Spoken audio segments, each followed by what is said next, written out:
Today I'd like to talk to you a little bit about why a chair might cost as little as $400 and why another one might be $2,000. If you're out and about shopping, you might go to one place and see a chair that it might be $400, and then you go to another one that's $2,000, but they seem very similar. Very common scenario to run into, and there may be a lot of differences between those two chairs. So one of the first things that you need to consider is the size of the chair. Secondly, what kind of mechanism is in it? Is it a manual? Is it a power? Third, the fabric that it's in. Fourth, leather. Is it leather? And lastly, how's that recliner actually built? What are the features and benefits of that chair? So first thing, we're going to talk about big versus small. And in a online ad, if you still get paper ads, in a paper ad, you've got this picture of a chair and it says $299 or $399, and you've got another one from another store that says $1,099. The one thing you can't tell is the difference in size. However, when you're picking a recliner for you, you want to make sure it fits you. Your feet hit the ground, your knees aren't getting circulation cut off, your back is getting good back support, your head's not being pushed forward. Very important that you don't go with that small one just for the price. Go with the one that matches you, and trust me, it's worth the difference in price. So I've got two chairs here around me. First one, Casey right here, and it's a great chair. This one's built extremely well, but if you look at it, I probably don't look right for this chair. First of all, my knees are coming out. I can't even leave my feet at a 90-degree angle, got to put them forward. It's just not the right size chair for me. So while I might like the price, a better chair for me would be this one right here. And now if you noticed, immediately my knees went to a 90-degree angle. My back's fitting the lumbar very well. My head's coming back to the crest of this chair.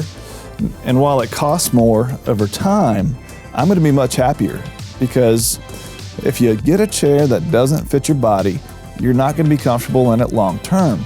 When you think about buying a recliner, you don't think about sitting in it for a moment and getting up to go do something. You think about sitting back, relaxing, watching TV, your favorite movie, maybe reading a book, working on your computer, things that take time. And so with things that take time, you want to have something that's going to actually fit your body. And I do recommend, if you want to learn more about proper fit, get online to FurnitureAcademy.com and check out the video that's noted as 5 pressure points. The second thing to consider, is it power or is it manual? A manual chair naturally is going to be less expensive. Does it make it better? That's up to you. It's all about what you want in a chair, but a power recliner will be more expensive. And why? Because, well, there's just more technology built into a power recliner. So for example, if I just want to put my footrest out on this one, I can, by the push of a button. If I want to recline back, I can. Even if I would like my headrest propped forward so I can be at that perfect position for TV. Neat thing about power is you have infinite positions, and with the Lazy Boy recliner specifically, you can actually control your back and your footrest separately, and we're the only ones that do that. So again, you're going to have a different price point with power versus non-power, and that's a good reason for seeing a price difference.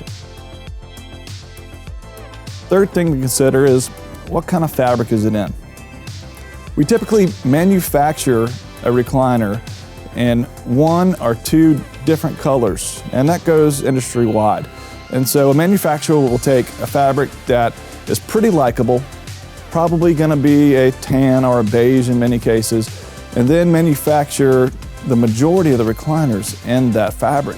Now, if I put this chair in one of these fabrics, it's going to be more expensive, because the manufacturer is stopping production of the chairs, hundreds of them in this fabric, and making it in this one just for me.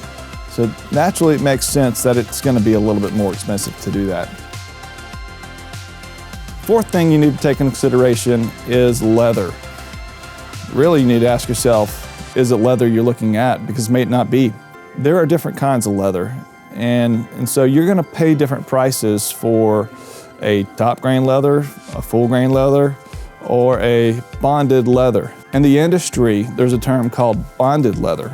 Now, we here at La-Z-Boy don't look at that as leather, because the only thing leather about it is the backing.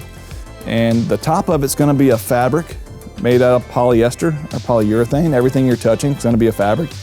Yes, it's gonna have a leather part of its name, but about 17% of it is actually leather. Now, to get a top grain leather is gonna be more expensive. Typically 2 to 3 times the price of a fabric chair. But a top grain leather is gonna last 4 times longer than a fabric. Lastly, construction. And many people will go to a store and see a recliner for $199 or $2,000. They look the same. It makes no sense. Let's just buy that one for $200, right? Well, wrong. That $200 recliner is $200 for a reason. It's not gonna last. The construction is not built to what you expect, and 80% of what you're paying for is inside the chair. You don't see it. So some differences are from the frame. The frame might just be blocked off and with a corner block stapled, versus a mortise and tenon joint where things actually are put together properly with wood to wood. Second thing's gonna be in the foam. You can tell a lesser quality recliner when the arms specifically have a cottony type of feel. That's what's called a blown poly versus a solid foam arm. And so this was a contour cut solid foam arm. And what that means is it was a block of foam that was cut to shape to go right here on this recliner. The blown poly is going to compress, shift, and go down into the arm to the point that your elbows and your arm at some point just won't have anything to rest on except for a wooden frame. You can get a recliner, $400. You can probably get a recliner for $200. You can get a recliner for $3,000. But no, there's a reason for the price points as you're out there shopping. Also, if you'd like to learn a little bit more, please get on FurnitureAcademy.com. Quite a few videos on there that can teach you about furniture, about what to look for while you're shopping or what not to look for while you're shopping. Really appreciate your attention today, and thank you for your time.